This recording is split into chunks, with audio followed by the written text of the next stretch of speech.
கொலோசியர் 4வது அதிகாரம் 2வது வசனத்தை நாம் வாசிக்க கேட்போம். கொலோசியர் 4வது அதிகாரம் 2வது வசனம். இடைவிடாமல் ஜெபம் பண்ணுங்கள், ஸ்தோத்திரத்துடன் ஜெபத்தில் விழித்திருங்கள். கண்கள் மூடி நாம் ஜெபிப்போம். பரிசுத்தமுள்ள நல்ல பிதாவே, இதுவரைக்கும் நீரை நடத்தி கொண்டு வந்தீர், அதற்காக நன்றி அப்பா. ஆண்டவரே, இந்த வருஷத்தின் முதல் வாரத்தில் நம்முடைய வார்த்தைகளை நாங்கள் வாசித்து வார்த்தைகளை நாங்கள் தியானிக்க போகிறோம். ஆண்டவர் நீர் எங்களோடு பேசி நம்முடைய மகத்துவத்தை நீர் வெளிப்படுத்துவீராக. பேசுகிற அடியானும் கேட்கிற நம்முடைய ஜனத்தை ஆசீர்வதிப்பீராக. இயேசுவின் நாமத்தில் கேட்கிறோம் ஜீவன் உள்ள நல்ல பிதாவே, ஆமென் ஆமென். அல்லேலூயா. மறுபடியும் வாசி.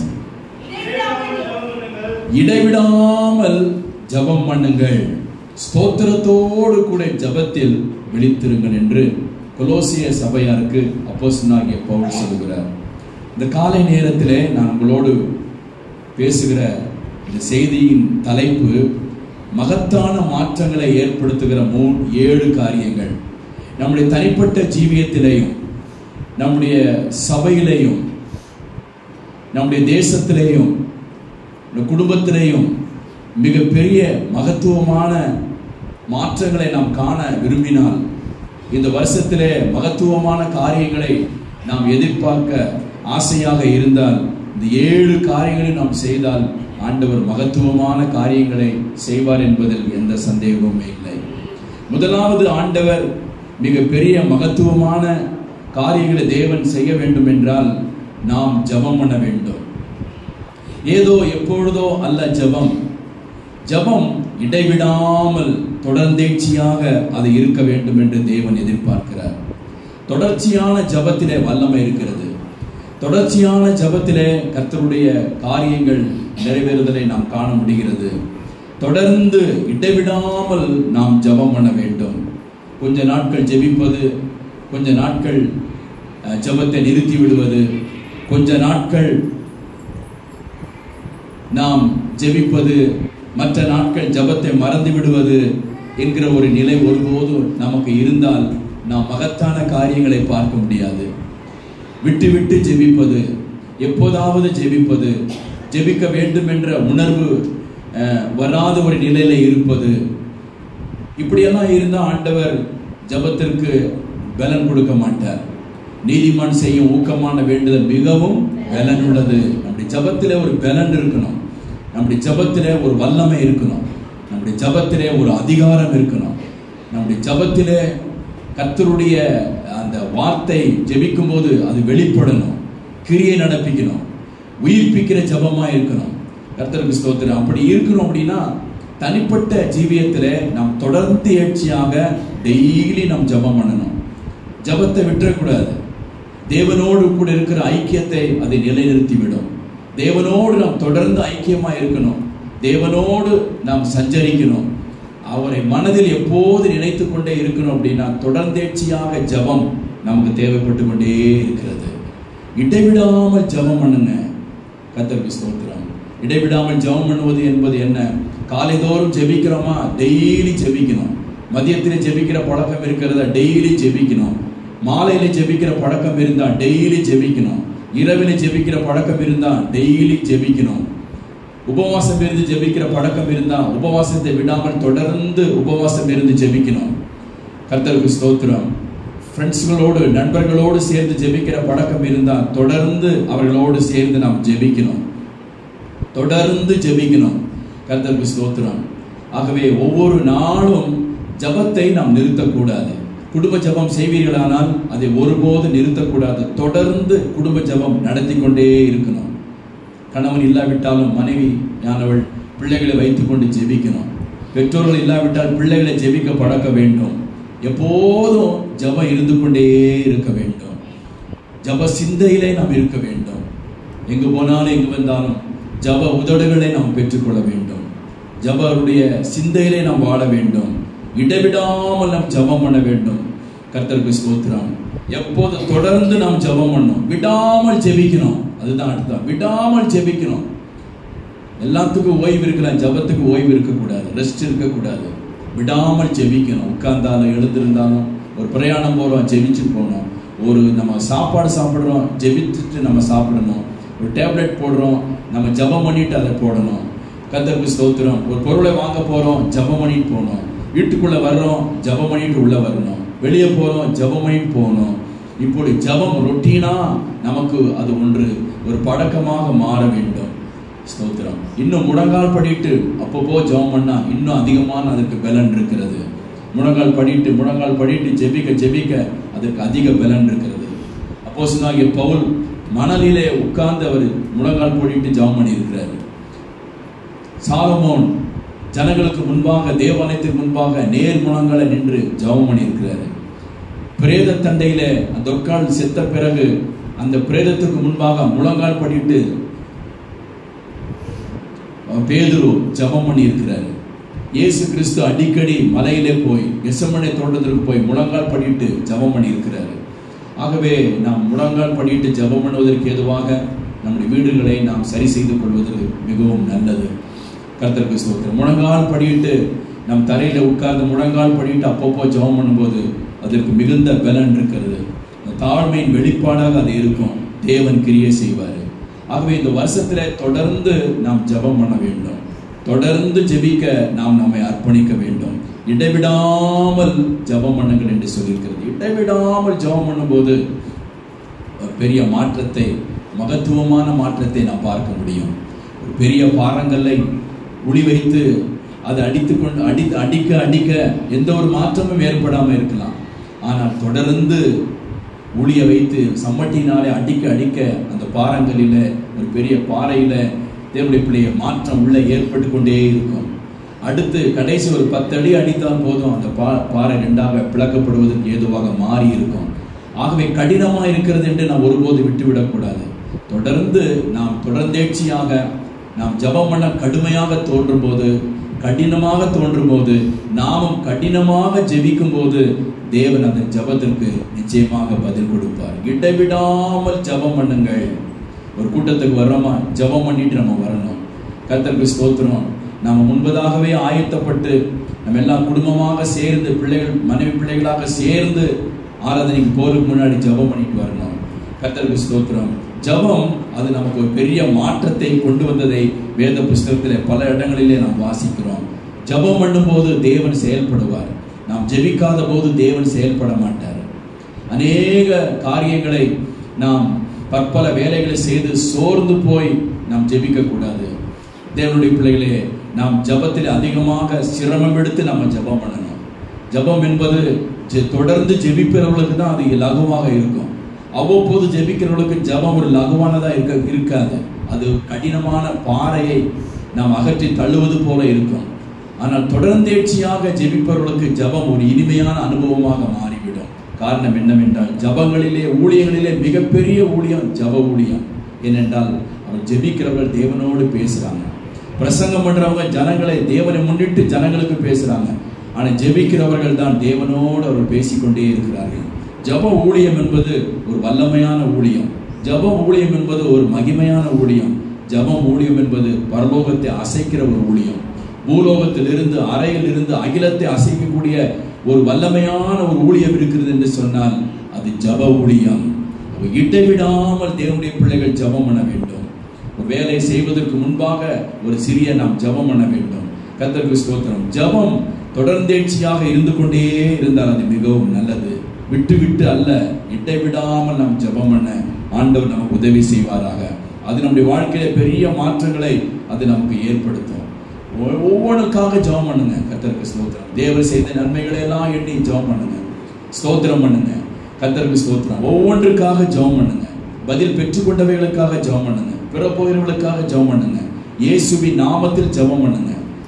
ஆவிக்குள்ளாகி நீங்க ஜெபம் பண்ணுங்க. பரிசுத்த ஆவிக்குள் ஜெபம் பண்ணுங்க. தேவனுடைய இரக்கங்களை பெறுவதற்கு ஜெபம் பண்ணுங்க. அன்றாட ஆகாரங்களை பெறுவதற்கு ஜெபம் பண்ணுங்க.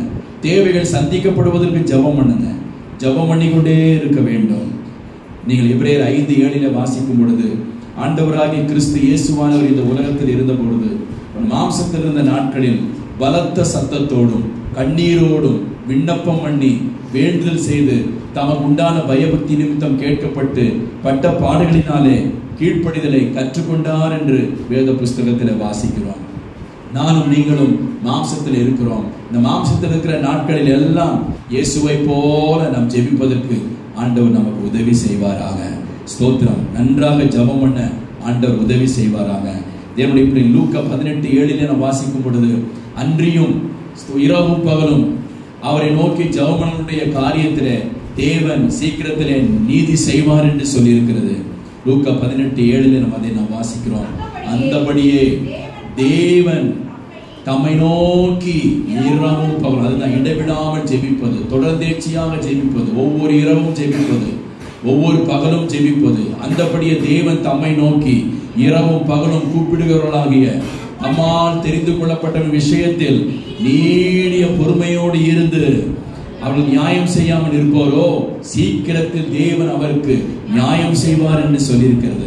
அநீதி நிறைந்த அந்த மனுஷனிடத்திலே, நியாயாதிபதியிடத்திலே அந்த விதவையானவள் தொடர்ந்து போய் தொந்தரவு செய்து கொண்டே இருந்ததினாலே, நான் தேவனுக்கு பயப்படாத மனுஷரை மதியாதவனாக இருந்தவன் என்று அறிந்தும் அவனிடத்தில் வந்து முறையிட்டு கொண்டே இருக்கிறாள் என்று சொல்லி நியாயம் செய்தானா. அப்படிப்பட்ட அநீதி உள்ள அவனே நியாயம் செய்திருப்பானால் தேவன் உங்களுக்கு நியாயம் செய்ய மாட்டாரோ, அவர் உங்களுக்கு பதில் கொடுக்க மாட்டாரோ என்று ஆண்டவர் அந்த ஓமையை சொல்லி லூக்கா 18:7 சொல்லுகிறார். அந்தபடியே இரவும் பகலும் அவருடைய நாமத்தை கூப்பிடுவர்களுக்கு ஆண்டவர் நியாயம் செய்வார் என்று சொல்லி இருக்கிறது. 2 தீமோத்தேயு 1ஆம் அதிகாரம் 2வது வசனத்தை நாம் வாசிக்கும் பொழுது, 2 தீமோத்தேயு 1ஆம் அதிகாரம் 2வது வசனம், 3வது வசனம், நான் இரவும் பகலும் இடைவிடாமல் என் ஜபங்களிலே என்று சொல்லுகிறார்.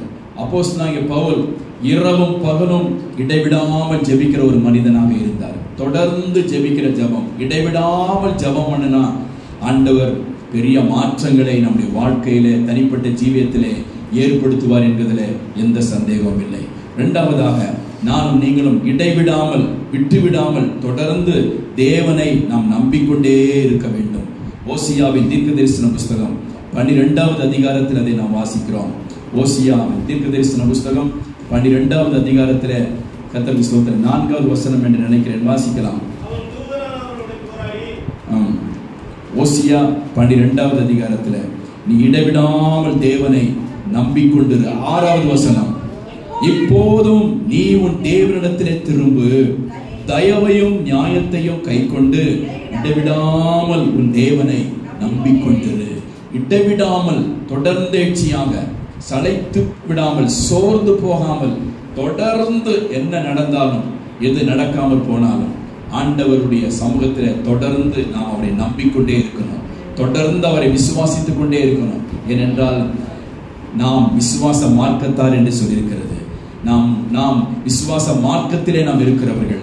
தொடர்ந்து நாம் தேவனை நம்ப வேண்டும். 6வது வசனம், நீ உன் தேவனிடத்தில் திரும்பு, தயவையும் நியாயத்தையும் கைக்கொண்டு இடைவிடாமல் உன் தேவனை நம்பிக்கொண்டிரு. இடைவிடாமல் தேவனையே நம்பிக்கொண்டிரு என்று அங்கே வாசிக்கிறோம். அப்போஸ்தலர் 27ஆம் அதிகாரம் 25வது வசனத்திலே நான் வாசிக்கும் பொழுது, கர்த்தருக்கு ஸ்தோத்திரம், எனக்கு சொல்லப்பட்டதின்படியே நடக்கும் என்று நான் தேவனிடத்திலே நம்பிக்கையா இருக்கிறேன் என்று சொல்கிறார் அப்போஸ்தலனாகிய பவுல். அப்போஸ்தலர் 27:25, ஆனபடியினாலே மனுஷரே திடமனதாயிருங்கள், எனக்கு சொல்லப்பட்டதின்படியே எனக்கு நடக்கும் என்று தேவனிடத்திலே நான் நம்பிக்கையா இருக்கிறேன். எனக்கு கொடுக்கப்பட்ட வாக்குத்தத்தத்தின்படியே தேவன் எனக்கு செய்வார் என்று அதை நான் நம்பி இருக்கிறேன்.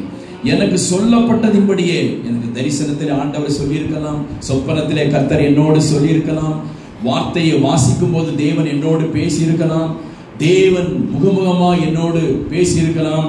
எனக்கு சொல்லப்பட்டதின்படியே, எனக்கு சொல்லப்பட்ட பிரகாரமாகவே நடக்கும் என்று தேவனிடத்திலே நான் நம்பிக்கையா இருக்கிறேன், நம்பிக்கையா இருக்கிறேன்.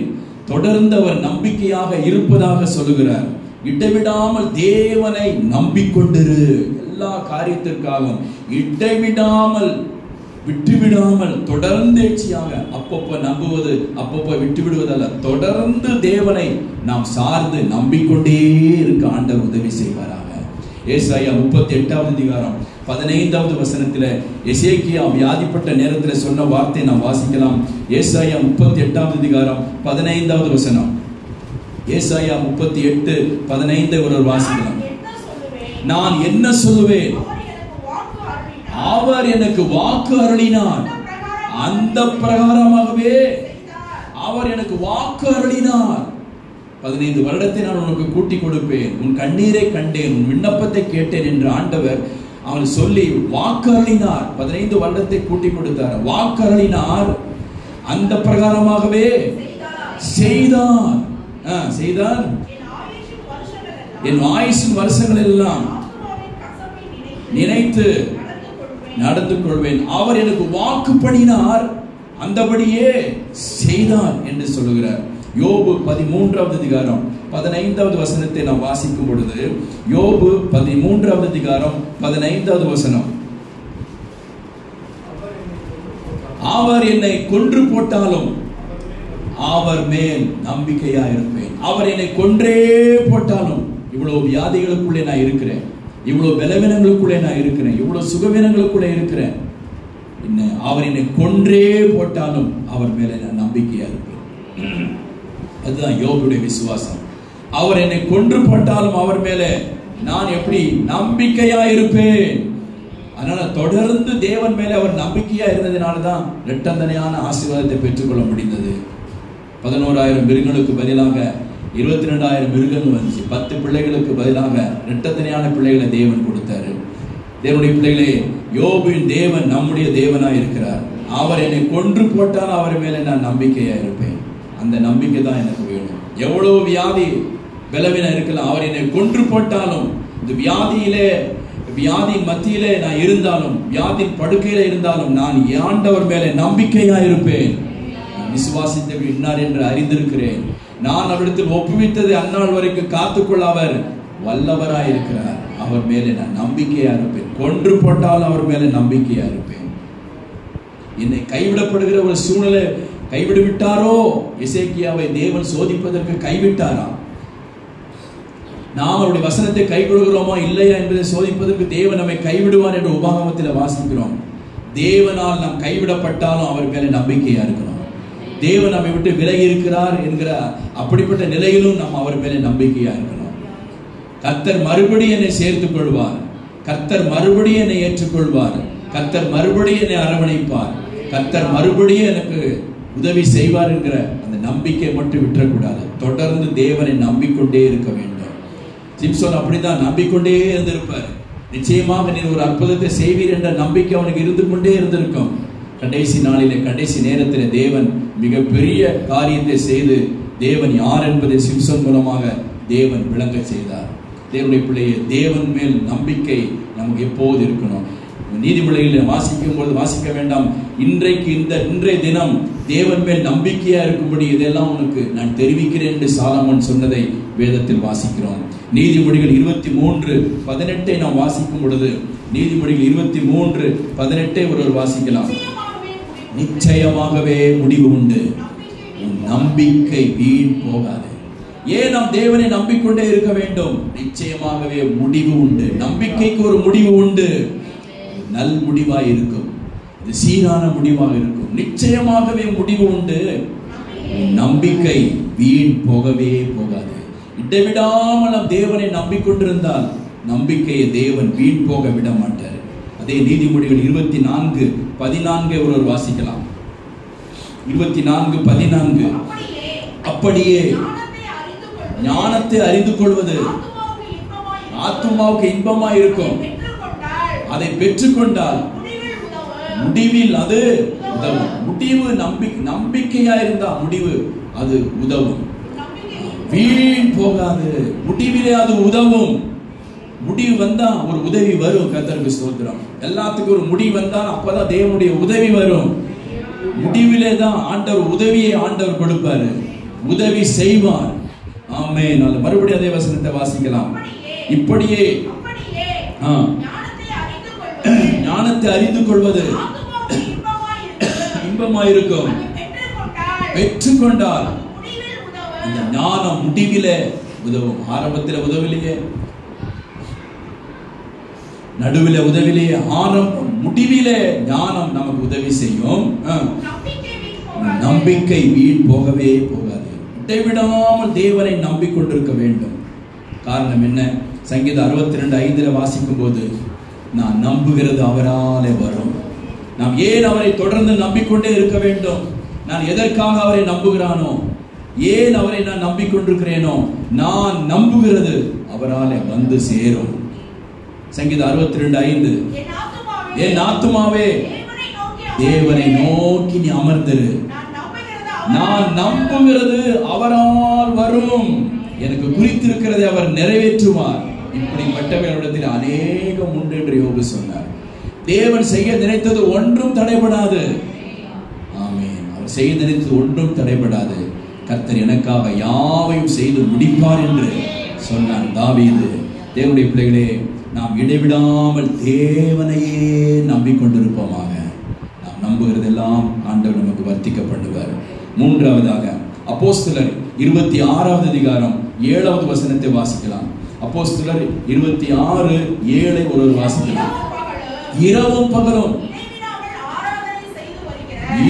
பகலும் இடைவிடாமல் ஆராதனை செய்து கொண்டு வருகிற 12 கோத்திரத்தாரும் வாக்குத்தத்தம் நிறைவேறும் என்று நம்பி இருக்கிறார்கள். இடைவிடாமல் நம்முடைய 12 கோத்திரத்தாரும் கர்த்தரை ஆராதிக்கிறார்களாக.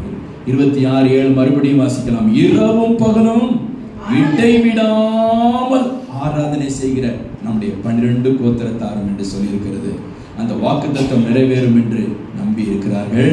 அகிரிப்பா ராஜாவே, அந்த நம்பிக்கை நிமித்தமே யூதர்கள் என் மேலே குற்றம் சாட்டுகிறார்கள். இரவும் பகலும் பரலோகத்திலே ஆராதனை நடந்து கொண்டே இருக்கிறது. இரவும் பகலும் ஆராதனை நடந்து கொண்டிருக்கிறது. பெரிய ஒரு ஆபத்து வரப்போகிறது. அது வரும்போது மட்டும்தான் 1/2 மணி நேரம் அங்கே பரலோகத்தில் ஆராதனை நிறுத்தி வைக்கப்படும் என்று நாம் வெளிப்படுத்தல வாசிக்கிறோம். இரவும் பகலும் பரலோகத்தில் ஆராதனை நடந்து கொண்டே இருக்கிறது. கர்த்தருக்கு ஸ்தோத்திரம். ஆகவே அந்த ஆராதனையோடு நாம் இணைந்து கொள்ள வேண்டும். இரவும் பகலும் நாம் கர்த்தரை ஆராதிக்கணும். இரவா ஆராதிக்கணும், பகல்ல ஆராதிக்கணும். ஆராதனை என்பது என்ன? துதியோடு ஸ்தோத்திரத்தோடு, கர்த்தருக்கு ஸ்தோத்திரம், நன்றியோடு பாடலோடு பின்னி பிணைந்திருக்கிற ஒரு அனுபவம் தான் ஆராதனை.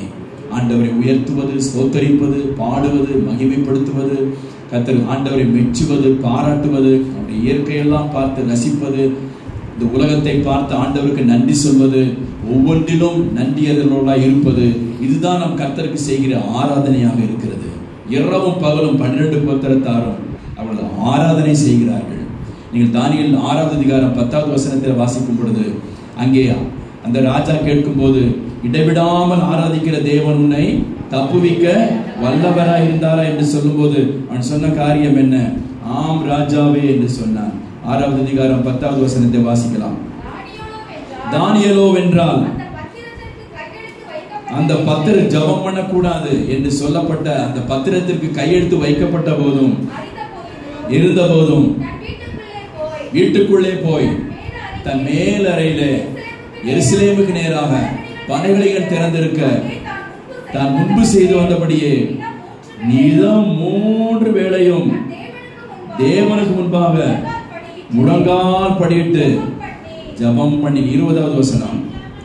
ராஜா கெபீர் கிட்ட வந்த போது துயர சத்தமாய் தானியேலை கூப்பிட்டு, தானியேலே, ஜீவனுள்ள தேவனுடைய தாசனே, நீ இடைவிடாமல் ஆராதிக்கிற தேவன் உன்னை தப்புவிக்க வல்லவராய் இருந்தாரா?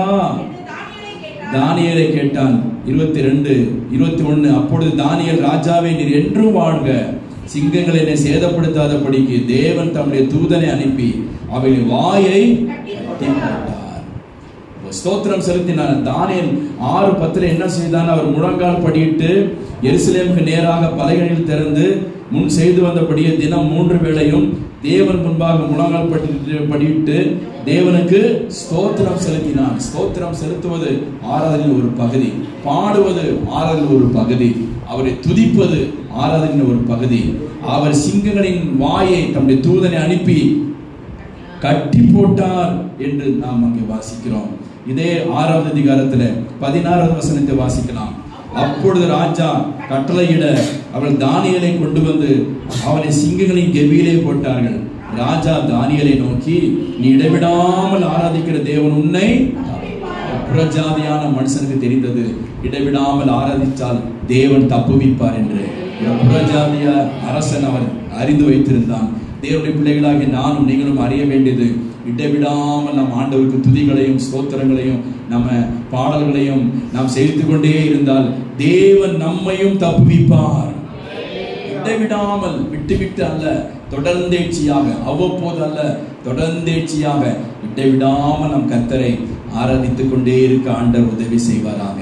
கர்த்தருக்கு ஸ்தோத்திரம். வாயை திறக்கும் போதெல்லாம் பாடல் வரட்டும், வாயை திறக்கும் போதெல்லாம் துதி வரட்டும், நம்ம வாயை திறக்கும் போதெல்லாம் ஆண்டவருக்கு மகிமை செலுத்துகிற அந்த நிலை வரட்டும். நம்முடைய வாயை ஆண்டவர் துதியினால் நிரப்புவாராக, நம்முடைய வாயை ஆண்டவர் களிப்பினால் நிரப்புவாராக, நன்றி அறிதலின் வாயாக தேவன் மாற்றுவாராக. லூக்கா 2:37 வாசிக்கும் போது, அந்நாட்களிலே 84 வயது நிரம்பிய அந்த அந்நாளும் இரவும் பகலும் ஜபம் பண்ணி உபவாசித்து தேவனுக்கு ஆராதனை செய்து கொண்டு வந்தாள் என்று வாசிக்கிறோம். வாசிக்கலாம். லூக்கா 2வது அதிகாரம் 37வது வசனம். ஏறக்குறைய 84 வயதுடைய அந்த விதவைக்கு உபவாசிக்க முடிந்தது. 84 வயது நிரம்பிய அந்த விதவை கண்விழித்து இருக்க முடிந்தது. 84 வயது நிரம்பிய அந்த விதவைக்கு ஜபம் பண்ண முடிந்தது. ஏறக்குறைய 84 வயது நிரம்பிய அந்த விதவை தன் கணவனை குறித்த நினைத்து கொண்டே இருக்கவில்லை. தன்னுடைய 7 வருஷம் தான் தன் புருஷனோட வாழ்ந்தாள். ஒரு குறுகின வாழ்க்கை தான். அதற்கப்புறம் ஆண்டவருக்காக முழுவதுமாக விட்டு கொடுத்து வாழ்கிற ஒரு வாழ்க்கை. 7 வருஷம்தான் என் புருஷன் என்னோடு இருந்தாரே, ஒரு முழுமையான வாழ்க்கை நாங்கள் வாழ முடியவில்லை என்று அவள் திகைத்து கவலைப்பட்டு கலங்கி உட்கார்ந்திருந்திருப்பார். ஆனால் இப்படி அவள் ஜபம் பண்ணி இயேசு கிறிஸ்து அந்த இடத்துல குழந்தையாக வரும்போது அவரை குறித்து அவள் பேசியிருந்திருக்க முடியாது. கவலையும் கண்ணீரும் வேதனையும் அவளை சீக்கிரத்திலேயே உலகத்தை விட்டு கொண்டு போயிருந்திருக்கும். 7 வருடம் தான் புருஷனோடு வாழ்ந்தாள் என்று 36வது வசனத்தில் வாசிக்கிறோம். ஆசேருடைய கோத்திரத்தாலும் பானுவேலின் குமாரத்தியுமாகிய அன்னாள் என ஒரு தீர்க்கதரிசி இருந்தாள். அவள் கன்னி பிரயாத்தில் விவாகம் பண்ணி முதல் 7 வருஷம் புருஷனுடனே வாழ்ந்தவளும் அதிக வயதுடன் 7 வருஷம் வாழ்ந்தான். அதுக்கப்புறம் அதிக வயதை கர்த்தர் தந்தார். ஆமென். நம்முடைய வாழ்வு நாள் குறுகினது என்று வேதத்தில் வாசிக்கிறோம். நாம் வாழ்வது இயேசுவுக்கான ஒரு வாழ்வாக, சம்பூர்ணமான ஒரு வாழ்வாக இந்த வருஷத்தில் இருக்க ஆண்டவர் உதவி செய்வாராக. 37 வசனத்தில் ஏறக்குறைய 84 வயது நிரம்பிய அந்த விதவை தேவாலயத்தை விட்டு நீங்கவே இல்லை. அது என்றால் என்ன? தேவ பிரசன்னத்தை விட்டு அவள் நீங்கவில்லை. தேவாலயம் என்பது தேவ பிரசன்னத்தை குறிக்கிற இடம். உடன்படிக்கை பெட்டி என்பது தேவனுடைய பிரசன்னத்தை குறிக்கிற ஒரு இடம். தேவ பிரசன்னத்தை விட்டு நீங்காமல் இரவும் பகலும் உபவாசித்தாளாம். இரவெல்லாம் உபவாசம், பகலும் உபவாசம். இரவும் பகலும் உபவாசித்து ஜபம் பண்ணி ஆராதனையே செய்து கொண்டு வந்தாளாம். இரவும் பகலும் உபவாசித்து ஜபம் பண்ணி ஆராதனை செய்து கொண்டு வந்தாள். நீங்க 38 வாசிக்கும் பொழுது, அவளும் அந்நேரத்தில் வந்து நின்று கர்த்தரை புகழ்ந்து எருசலேமில் மீட்புண்டாக காத்திருந்த யாவருக்கும் இயேசுவை குறித்து பேசினாள் என்று சொல்லி இருக்கிறது. இயேசுவை குறித்து பேசுவதற்கு அவளுக்கு அந்த தைரியம் வந்தது எப்படி?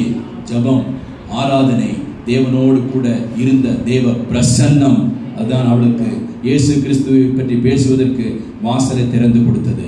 நானும் நீங்களும் இந்த வருஷத்தில் இடைவிடாமல் ஜபம் பண்ணணும், இடைவிடாமல் தேவனை நம்பிக்கொண்டிருக்கணும், இடைவிடாமல் கர்த்தரை நம்ம ஆராதிக்கணும், இடைவிடாமல் நாம் போதனை செய்யணும். அப்போஸ்தலர் 4வது அதிகாரம் 6வது வசனத்தை ஒருவர் வாசிக்கலாம். அப்போஸ்தலர் 4வது அதிகாரம் 6வது வசனம். பிரதான ஆசாரியனாகிய அப்போஸ்தலர் 4வது அதிகாரம் 6வது வசனத்தில் 6:4 வாசகம். அப்போஸ்தலர் 6:4, நாங்களோ ஜபம் பண்ணுகிறதிலும் தேவ வசனத்தை 6:4 வாசகம். அப்போஸ்தலர் 6வது அதிகாரம் 4வது வசனம். நாங்களோ, அப்போஸ்தலர்கள் சொல்லுகிறார்கள், நாங்களோ ஜபம் பண்ணுகிறதிலும் தேவ வசனத்தை போதிக்கிற ஊழியத்திலும் இடைவிடாமல் தரித்திருப்போம். ஜபம் பண்ணுவது ஒரு ஊழியம், தேவ வசனத்தை போதிக்கிறது ஒரு ஊழியம். போதிக்கிற ஊழியத்திலே இடைவிடாமல் தரித்திருப்போம் என்கிறார்கள். அதே அப்போஸ்தலர் 5வது அதிகாரம் 42வது வசனத்தை நான் வாசிக்கும் பொழுது 41, தினந்தோறும் தினந்தோறும் தேவாலயத்திலேயும் வீடுகளிலேயும் இடைவிடாமல் உபதேசம் பண்ணி இயேசுவே கிறிஸ்துவென்று இடைவிடாமல் போதனை.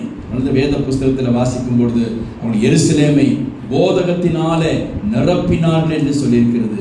எருசலேம் பட்டணத்தை போதகத்தினாலே நிரம்பி வழிய செய்தார்கள்.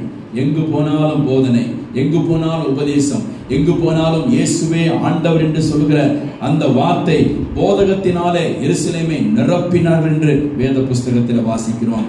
தினந்தோறும் தேவாலயத்திலேயும் வீடுகளிலேயும் இடைவிடாமல் உபதேசம் பண்ணி இயேசுவே கிறிஸ்து, இயேசுவே ஆண்டவர் என்று பிரசங்கித்தார்கள். இந்த நாளிலே, இந்த நாட்களிலே நானும் நீங்களும் வீடுகளிலே பிரசங்கிக்கணும், தெருக்களிலே முடிந்த பிரசங்கிக்கணும், வெளியிடங்களிலே பிரசங்கிக்கணும், சபை நடுவிலே பிரசங்கிக்கணும். கர்த்தருக்கு ஸ்தோத்திரம். தேவனை புகழ்ந்து நாம் பிரசங்கிக்க வேண்டும். இயேசுவே ஆண்டவர் என்று சொல்லி நாம் பிரசங்கிக்க வேண்டும். பிரசங்கிக்கும் போது தேவன் என்ன செய்வார்? அப்போஸ்தலர் 5வது அதிகாரம் 41வது வசனத்தை நாம் வாசிக்கும் பொழுது அவருடைய, கர்த்தருக்கு ஸ்தோத்திரம், அவருடைய நாமத்திற்காக பாத்திரராக எண்ணப்பட்டபடினால அவமானம் அடைஞ்சா பரவாயில்லை, அதுக்கு நம்ம தகுதியா, அந்த அவமானம் இயேசுக்கு நம்ம தகுதியா மாற்றுகிறது.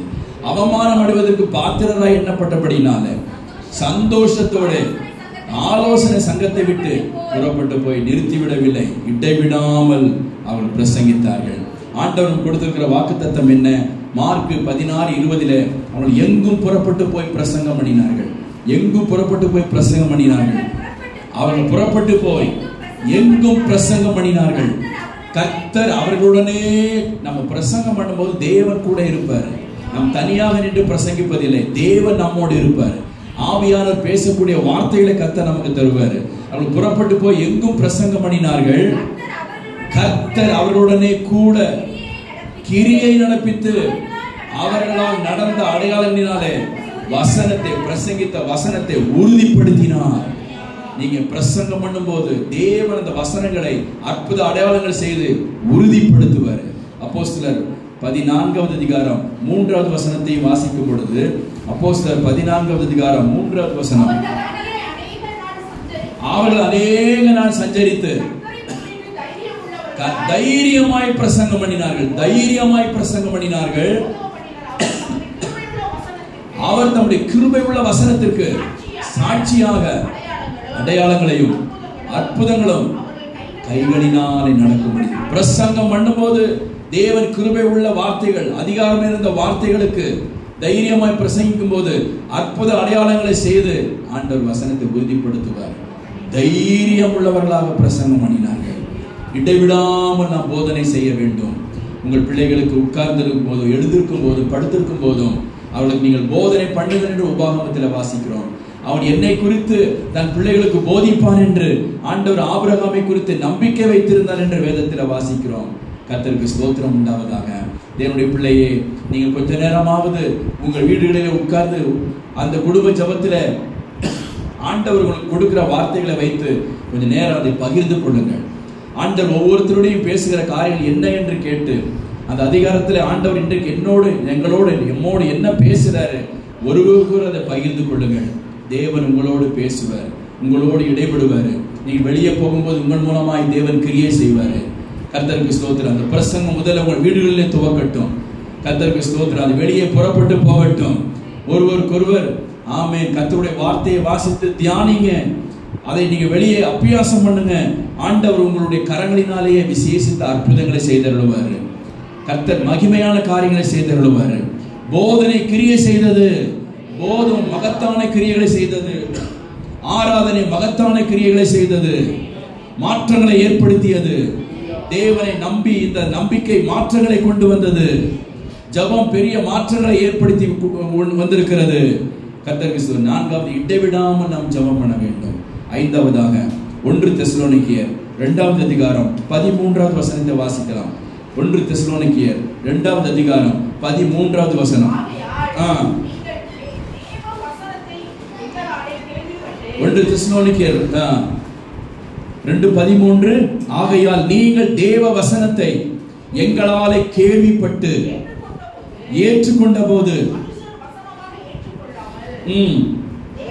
மனுஷர் வசனமாக அதை ஏற்றுக்கொள்ளாமல் தேவ வசனமாகவே ஏற்றுக்கொண்டதினாலே நாங்கள் இடைவிடாமல் தேவனுக்கு ஸ்தோத்திரம் செலுத்துகிறோம். ஐந்தாவதாக, இடைவிடாமல் நாம் தேவனை ஸ்தோத்தரித்துக் கொண்டே இருக்க வேண்டும். ஓசியாவிலே சொல்லியிருக்கிறது உதடுகளின் காளைகளை செலுத்தினோம் என்று. எபிரேயரில் சொல்லியிருக்கிறது நாம் ஸ்தோத்திரங்களை செலுத்தும் போது அது நம்முடைய உதட்டில ஒரு கனி என்று வேதத்தில் வாசிக்கிறோம். உதடுகளின் கனிகளாகிய ஸ்தோத்திர பலி என்று வாசிக்கிறோம். எபிரேயர் 13:15 வாசிக்கலாம். ஆகையால் அவருடைய நாமத்தை துதிக்கும் உதடுகளின் கனியாகிய ஸ்தோத்திர பலியை இயேசுவின் மூலமாய் எப்போது தேவனுக்கு செலுத்த கடவோம் என்று சொல்லி ஸ்தோத்திரங்களை செலுத்தவோம். இயேசுவின் மூலமாய் தேவனுக்கு ஸ்தோத்திர பலியை நாம் செலுத்திக் கொண்டே இருக்க வேண்டும். அது உதடுகளில் நம்ம கனியா இருக்கட்டும். நாம் கனியை புசிக்கிறது போல ஸ்தோத்திரங்களை நாம் புசித்துக் கொண்டே இருப்போமாக. ஸ்தோத்திரம் பண்ணணும், இடைவிடாமல் ஸ்தோத்திரம் ஸ்தோத்திரம் ஸ்தோத்திரம் ஸ்தோத்திரம் ஸ்தோத்திரம், எல்லாவற்றிலேயும் ஸ்தோத்திரம் செய்யுங்கள். அப்படி செய்வது உங்களை குறித்து தேவனுடைய சித்தமா இருக்கிறது. எல்லாவற்றிலையும் ஸ்தோத்திரம் பண்ணுங்க. முறுமுறுக்கு பதிலாக, முறையிடுவதற்கு பதிலாக தேவனுடைய பிள்ளையை தேவனை ஸ்தோத்திரம் பண்ணுங்க. ஒவ்வொன்றுக்கு குறைவா ஸ்தோத்திரம் பண்ணுங்க, நிறைவா ஸ்தோத்திரம் பண்ணுங்க, இல்லையா ஸ்தோத்திரம் பண்ணுங்க, இருக்கா ஸ்தோத்திரம் பண்ணுங்க, வாய்க்கிறதா ஸ்தோத்திரம் பண்ணுங்க, வாய்க்காமல் போனதா ஸ்தோத்திரம் பண்ணுங்க. ஏன் நம் மனம் கசந்து கொள்ளணும்? ஏன் தேவன் மேல் மனம் தாங்கள் அடையணும்? எல்லாவற்றிற்காக ஸ்தோத்திரம் பண்ணுங்க என்று கர்த்தர் சொல்லியிருக்கிறாரு. கட்டுகளா ஸ்தோத்திரம் பண்ணுங்க, கவலையா ஸ்தோத்திரம் பண்ணுங்க, எல்லாவற்றையும் இந்த வருஷத்துல ஸ்தோத்திரம் பண்ணுவோம். எல்லாவற்றிலையும் ஆண்டவருக்கு ஸ்தோத்திரங்களை செலுத்திக் கொண்டே இருப்போம். கர்த்தர் கொடுக்கிறாரா? ஸ்தோத்திரம் ஸ்தோத்திரம் ஸ்தோத்திரம். ஆமென். வியாதியா, வருத்தமா, பிரச்சனையா, ஸ்தோத்திரம் பண்ணுங்க. ஸ்தோத்திரத்தினாலே கிருபை பெருகும். ஆமென். அல்லேலூயா. விசுவாசத்துக்கு நாம் இடம் கொடுக்க வேண்டாம். தேவனை ஸ்தோத்தரித்துக் கொண்டே இருப்போம். கர்த்தருக்கு ஸ்தோத்திரம். வேலை கிடைக்கிறா, வேலை இல்லையா, ஸ்தோத்திரம் பண்ணுங்க. எல்லாவற்றிற்காக ஸ்தோத்திரம் பண்ணுங்க. ஏன் அப்படின்னா 2 தெசலோனிக்கர் 1:3 வாசிக்கும் போது நாம் ஸ்தோத்திரம் செலுத்துவதற்கு கடனாளிகள் என்று சொல்லியிருக்கிறது. செலுத்தி தீர்க்க வேண்டும். 2 தெசலோனிக்கர் 1:3 வாசிங்க. சகோதரரே, எப்போதும் உங்களுக்காக தேவனை ஸ்தோத்தரிக்க. கடன் ஒருத்தருக்கு நம்ம கடன் வாங்கினா அதை என்ன செய்யணும்? கடன் மாறுவதற்கு செலுத்தி தீர்க்க வேண்டும். அப்ப ஸ்தோத்திரம் பண்ணுங்க. சபைகளுக்காக ஸ்தோத்திரம் பண்ணுங்க, விசுவாச குடும்பங்களுக்காக ஸ்தோத்திரம் பண்ணுங்க, ஊழியர்களுக்காக ஸ்தோத்திரம் பண்ணுங்க, தேசத்திற்காக ஸ்தோத்திரம் பண்ணுங்க, பட்டணத்திற்காக ஸ்தோத்திரம் பண்ணுங்க, உறவினர்களுக்காக ஸ்தோத்திரம் பண்ணுங்க, பிள்ளைகளுக்காக ஸ்தோத்திரம் பண்ணுங்க, கணவன் பிள்ளைகளுக்காக, மனைவிக்காக ஸ்தோத்திரம் பண்ணுங்க. அங்கதான் அப்படிதானே சொல்றாரு. மறுபடியும் வாசிங்க. சகோதரரே, எப்போதும் உங்களுக்காக தேவனை ஸ்தோத்தரிப்பதற்கு. உங்க பக்கத்துல இன்னைக்கு யார் உட்கார்ந்தாங்க, அவர்களை நினைச்சு அவர்களுக்காக ஸ்தோத்திரம் பண்ணுங்க. என் பக்கத்துல உட்கார்ந்த சிஸ்டருக்காக ஸ்தோத்திரம், அவளை ஆசீர்வதிங்க ஆண்டவரே, ஸ்தோத்திரம் பண்ணுங்க. பக்கத்துல உட்கார்ந்தவர்களுக்காக ஸ்தோத்திரம் பண்ணுங்க. கர்த்தருக்கு ஸ்தோத்திரம். இடைவிடாமல் ஸ்தோத்திரம் பண்ணுங்க. அப்படித்தானே சொல்லி இருக்கிறது. எப்போதும் உங்களுக்காக தேவனை ஸ்தோத்தரிப்பதற்கு கடனாளிகள். அந்த கடனை செலுத்தி தீருங்க. யாராவது நீங்க பார்க்கும்போது இவங்களுக்காக இன்னைக்கு நான் ஸ்தோத்திரம் பண்ணேன்னு பாருங்க. பண்ணலைன்னா அது ஸ்தோத்திரம் பண்ணீங்க, அந்த கடன் மாறிடும். நீங்க ஸ்தோத்திரம் பண்ணாம இருந்தா கடன் உங்க மேல இருக்கும். ஸ்தோத்திரம் பண்ணிட்டீங்கன்னா கடன் உங்களை விட்டு நீங்கிரும். அப்ப ஸ்தோத்திரம் பண்ணா கடன் மாறிடும். அப்ப ஸ்தோத்தரிப்பதற்கு நம் கடனாளிகளா இருக்கிறோம். ஸ்தோத்தரிக்கும் போது அந்த கடன் தீர்க்கப்பட்டு விடும். எப்போது ஸ்தோத்திரம் பண்ணுங்க. கர்த்தருக்கு ஸ்தோத்திரம். 1 தெசலோனிக்கர் 1:3 வாசிங்க. அதான வாசித்தீங்க. கர்த்தருக்கு ஸ்தோத்திரம். ஸ்தோத்தரிப்பதற்கு நாம் எப்படி இருக்கிறோம்? கடனாளிகளாக இருக்கிறோம் என்று சொல்லியிருக்கிறது. கடனாளிகள். ஸ்தோத்தரிப்பதற்கு நானும் நீங்களும் கடனாளிகளாக இருக்கிறோம் என்று சொல்லியிருக்கிறது. கடனாளிகள். எப்போது நாம் தேவனை இடைவிடாமல் ஸ்தோத்திரம் பண்ணுங்க. 1 தெசலோனிக்கர் 2:13 அப்படிதான் நாம் வாசிக்கிறோம். 1 தெசலோனிக்கர் 2:13 ஆகையால் தேவவசனத்தை ஏற்றுக்கொண்டபடி மனுஷர் வசமா ஏற்றுக்கொள்ளாமல் தேவவசனமாக ஏற்றுக்கொண்டதினாலே இடைவிடாமல் வசனத்தை ஏற்றுக்கொண்டவர்களுக்காக ஸ்தோத்திரம் பண்ணுங்க. கர்த்தருக்கு ஸ்தோத்திரம். தேவனை விசுவாசிகளுக்காக ஸ்தோத்திரம் பண்ணுங்க. அநேகர் தேவனடியில வருவதற்காக ஸ்தோத்திரம் பண்ணுங்க. சந்திக்கப்பட்டவர்களுக்காக தேவனை ஸ்தோத்திரம் பண்ணுங்க. இடைவிடாமல் ஸ்தோத்திரம் பண்ணிக்கிட்டே இருக்க ஆண்டவர் உதவி செய்வாராக. 1 தெசலோனிக்கர் 1 வசனத்தை வாசிக்கலாம். 6வதாக 1 தெசலோனிக்கர் 1:4 எங்கள் ஜெபங்களில் இடைவிடாமல் உங்களை குறித்து விண்ணப்பம் பண்ணி உங்கள் எல்லாருக்காகவும் எப்போதும் தேவனை ஸ்தோத்திரிக்கிறோம். இடைவிடாமல் உங்களை குறித்து விண்ணப்பம் பண்ணி, இடைவிடாமல் விண்ணப்பம் பண்ணி, இடைவிடாமல் விண்ணப்பம் பண்ணி எல்லா மனுஷருக்காகவும் நாம் பக்தியோடு வாழவும், கலகம் இல்லாமல் அமைதியுள்ள ஜீவனம் பண்ணும்படி, ராஜாக்களுக்காகவும், உதவி உயர் அதிகாரத்தில் உள்ள யாருக்காகவும் நாம விண்ணப்பம் பண்ணணும். ஸ்தோத்திரம். இடைவிடாமல் விண்ணப்பம் பண்ணணும். கர்த்தருக்கு ஸ்தோத்திரம். பஸ்ல போறோமா, அவங்களுக்காக நம்ம விண்ணப்பம் பண்ணணும். டிரைவருக்காக விண்ணப்பம் பண்ணணும். கண்டக்டருக்காக விண்ணப்பம் பண்ணணும். கார்ல போறோமா, பார்க்குறவங்களுக்கெல்லாம் நம்ம விண்ணப்பம் பண்ணணும். இந்த ஊர்களுக்கெல்லாம் நம்ம விண்ணப்பம் பண்ணணும். ஒரு இடத்துல நிற்கிறோமா, அவர்களுக்காக விண்ணப்பம் பண்ணணும். பைக்கில் போகிறோமா, அவர்களுக்காக நான் விண்ணப்பம் பண்ணணும். துணிக்கடைக்கு போகிறோமா, அவர்களுக்காக விண்ணப்பம் பண்ணணும். ஒரு சின்ன விண்ணப்பம் தேவனுடைய சமூகத்தை தந்தியாக அனுப்புவோம். அந்த விண்ணப்பங்களுக்கு தேவன் பதில் கொடுப்பாரு. அப்போ இந்த வருஷத்துல முற்றிலும் மறுரூபமாக்கப்படணும். இதுதான் இன்னைக்கு இந்த வருஷம் முழுவதும் நமக்குள்ள இருக்கணும். என்ன இருக்கணும்? ஜெபம் இருக்கணும். கர்த்தருக்கு ஸ்தோத்திரம். தேவனை நம்புகிற அந்த நம்பிக்கை இருக்கணும். ஆராதனை இருக்கணும். போதனை இருக்கணும். ஸ்தோத்திரம் இருக்கணும். இடைவிடாத விண்ணப்பம் இருந்துகிட்டே இருக்கணும். சின்ன சின்ன சின்ன விண்ணப்பம் பண்ணி தேவனுடைய சமூகத்துக்கு அனுப்பிக்கிட்டே இருப்போமாக. ஸ்தோத்திரம். ரோமர் 10:1-2 வாசிக்கும் போது தன் ஜனத்திற்காக விண்ணப்பம் பண்ணேன்னு சொல்றாரு. ரோமர் 10:1-2 வாசிங்க. ரோமர் 10:1-2. சகோதரரே, இஸ்ரவேலர் ரட்சிக்கப்பட வேண்டும் என்பதே என் இருதயத்தின் விருப்பம். என்ன? இஸ்ரவேலர் ரட்சிக்கப்படணும். என் சொந்த ஜனம் ரட்சிக்கப்படணும். என் சொந்த தேசம் ரட்சிக்கப்படணும். இஸ்ரவேலர் ரட்சிக்கப்பட வேண்டும் என்பதே நான் தேவனை நோக்கி செய்யும் விண்ணப்பமாயிருக்கிறது. தேவனை நோக்கி சொந்த ஜனத்திற்காக ரட்சிக்கப்பட வேண்டும் என்பதற்காக விண்ணப்பத்தை செலுத்திக் கொண்டே இருந்தார்.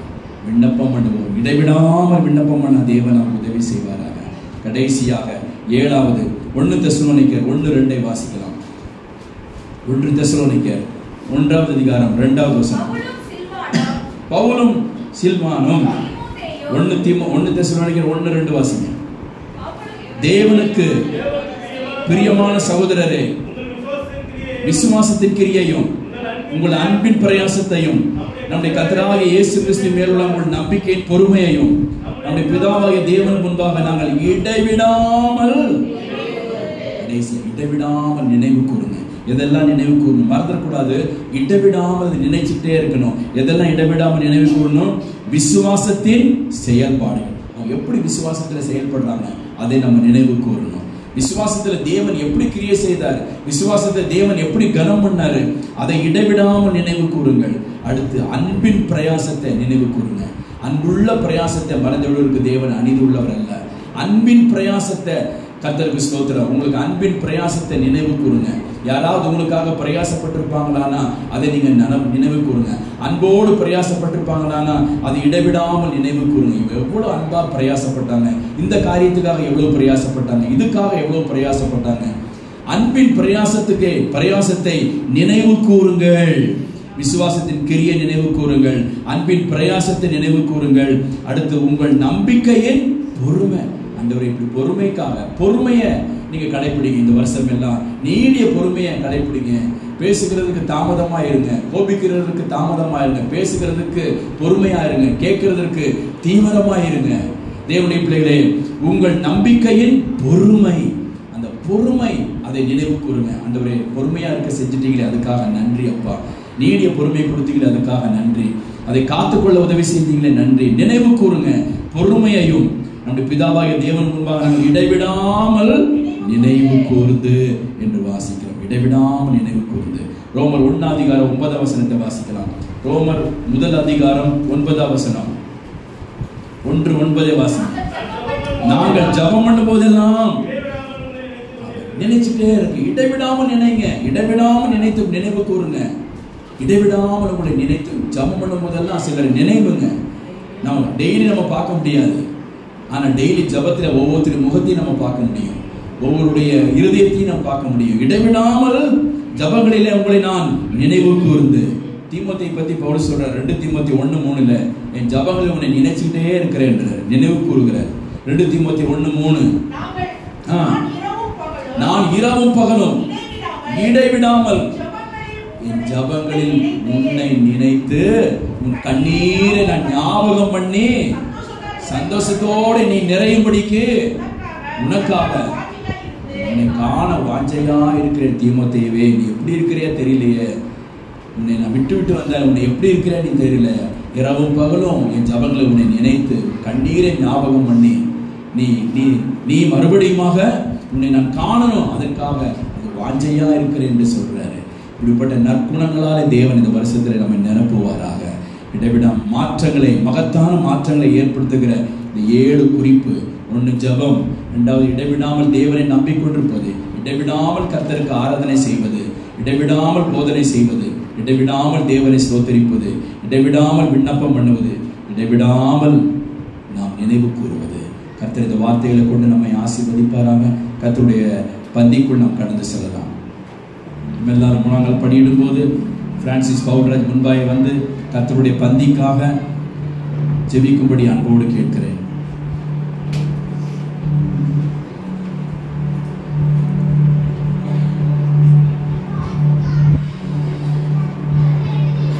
ராஜா நீர் செய்த நன்மைகள் அவை எண்ணி முடியாதையா, ஏறெடுப்பே நன்றி பலி என் ஜீவனாலெல்லாம். நான் ஏறெடுப்பே நன்றி பலி என் ஜீவனாலெல்லாம்.